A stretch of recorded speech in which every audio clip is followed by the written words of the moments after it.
All right, HR leaders, it's time to have the tough conversation about death in the workplace.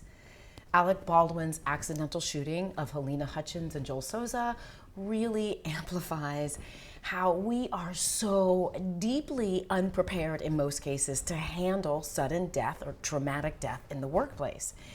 And it's not that we don't want to be, prepared. It's just that we kind of have that thought process, the same thought process we have about death, which is it's not going to happen to us, right? It's not going to happen to my employees. It's not going to happen to that manager, but it happens every single day. Now with COVID, sometimes that makes it even worse because it can happen while you're on a Zoom call, or you can have just gotten off a Zoom call with an employee and then all of a sudden that employee has a heart attack and dies, and that has happened. What I'm finding is that HR is incredibly ill-prepared to manage this kind of crisis. We often reach out immediately to our EAP saying help, and then we often think about, hey, let's get a counselor in here, a grief crisis counselor in here to talk to our employees. But there is so much more that you can do. Now, I've come up with an acronym called ACT, and this acronym will help you understand what you can do, because traumatic death in the workplace is exactly that. It's traumatic. And to expect your employees to kind of have a few days of grieving and to get over it and get back to work is really not reasonable. So when you use this ACT acronym, it can sort of help you understand or help you figure out. It's like a foundation. It'll help you figure out what you can do and how best you can do it. Because this is not, death in the workplace is not sort of our strategic plan. We like to make strategic plans and change management plans and get it out there. But this is the human plan. This is where being relational is so deeply, deeply important, not just for you as the employee who's managing this, but also for the employees who have witnessed the traumatic death or who know the person who had a traumatic death. So it's important for everybody. Okay, so the first piece of ACT is acknowledge what happened. Now, usually most organizations are really good at this. They say, hey, this happened, we're so sorry. But there's so much more that you can be acknowledged, because it's not just acknowledging what happened, it's also acknowledging how it makes people feel. This is a great opportunity to humanize the organization, to humanize the leaders of the organization, and to say, it's perfectly appropriate for someone to say, I don't even know what to say. I'm so shocked and bereft at what just happened to an employee who I like, or employee who is one of our employees, right? That is a beautiful thing to say, because it allows the other people in the organization to understand that they don't have to have answers or to know exactly what to do. The other part of acknowledging what happened is understand that your employees are going to want to reach out to the employee's family and to offer support and help. And so acknowledging that you are coming up with something, or you're reaching out to the employee's family, you will get back to the organization on how they can be most helpful to the family. Let them know that you have a plan, that you've got it under control. Even if you don't necessarily have it completely under control, you don't have to have the answers to have it under control. What you need to do is just be able to kind of provide the boundaries. So let them know that you care, that you're reaching out to the family, and that you will provide them with information so that they can move on and help the family. And then also, of course, you're letting them know that it's okay to feel bad, to feel horrible. The next part of ACT, A, we just covered. So C is communication. And communication, like I said, most organizations are pretty good at putting out one email, maybe two emails. But y'all, when there's a traumatic death in the organization, it's not just one or two emails. You need to continually send out a lot of emails. I know from my own personal experience with death that I couldn't take in information. In fact, I remember the morning that my husband died, I came home from the hospital and I called a few friends to tell them that he finally died. And I called this one friend and she said, "Where are you?" And I said, "I'm walking." And she said, "Where are you walking?" And I said, "I'm in my neighborhood." And she said, "What street are you on?" Something gave her the idea that she needed to come and get me. And I couldn't tell her what street I was on. I couldn't tell her what street I was on in the neighborhood that I live in.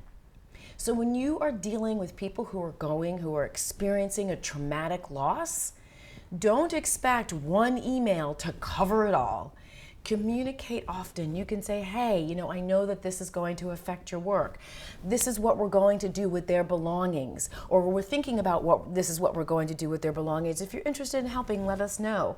Hey, you know, I know that this is 1 week anniversary since this person has died.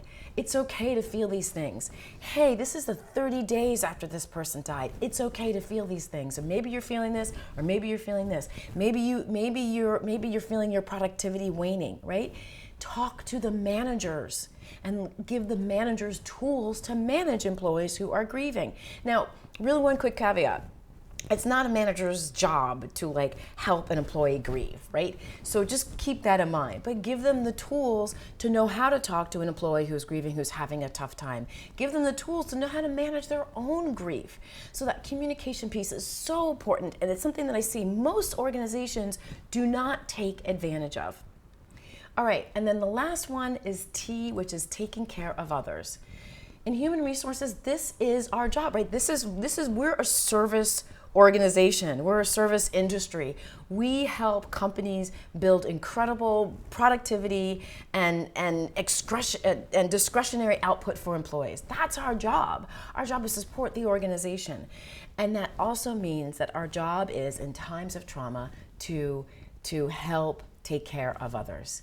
And that might mean, look, y'all, I know people like to kind of go to services, but some families don't want, some families have private services. I met a woman, her husband died, and she had a very, very private service of 10 people, which means if that's the case, your employees don't have a place to grieve.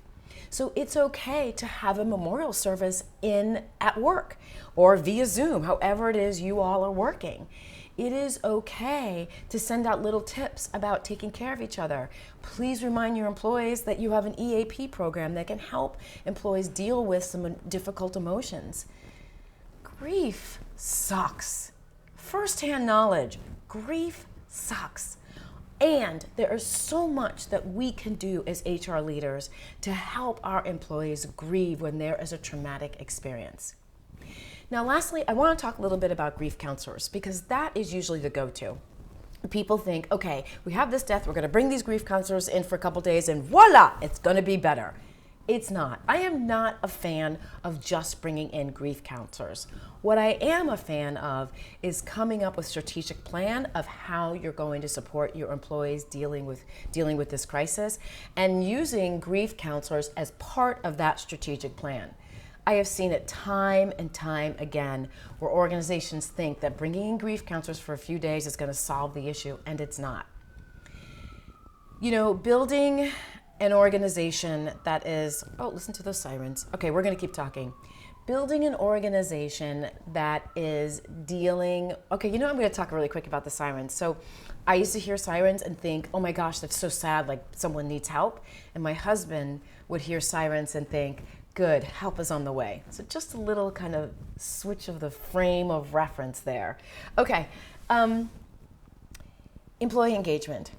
If you are an organization that really does care about your employees' mental health, that wants that understands that employee engagement will drive productivity and increase your revenue, then understanding or making sure that you are supporting employees when there is a traumatic death is something that you cannot not do, right? You have to do it, because here's the deal. Your employees are watching you. They're watching how you're managing this.